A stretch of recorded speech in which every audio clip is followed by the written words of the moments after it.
Last week, 5 people descended in a submersible sub to go see the ruins of the Titanic, the wreckage. 13,000 feet below the sea. The pressure was intense and buckled. And they disappeared into the ocean until they were found dead. Now, I would never do that. I believe in danger and, endangering myself, but not that way. I wouldn't jump out of an airplane because my family, we've crossed the North Atlantic and we know how dangerous it is. John Howell was on the Mayflower and was washed overboard. He was an indentured servant, which basically meant you were a slave, but you weren't a slave like the blacks or the Indians, but you were still mistreated. He's out in the ocean. People don't know how to swim.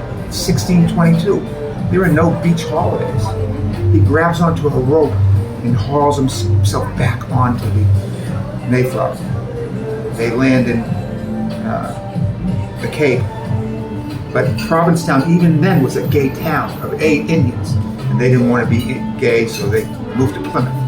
Now, the next crossing of the Atlantic was my granduncle and great-grandfather were sea captains, and Charles Smith, his ship caught on fire once and he survived the second time. No. Now, my grandmother came from Ireland and she said it was the worst trip she'd ever had in her life. So one thing, and my grandfather, Frank A. Smith, when the Titanic sank, he went up to New Orleans, to St. John's, New Brunswick. He had gone to Bowdoin College, and one of his classmates had drowned, and he identified his body.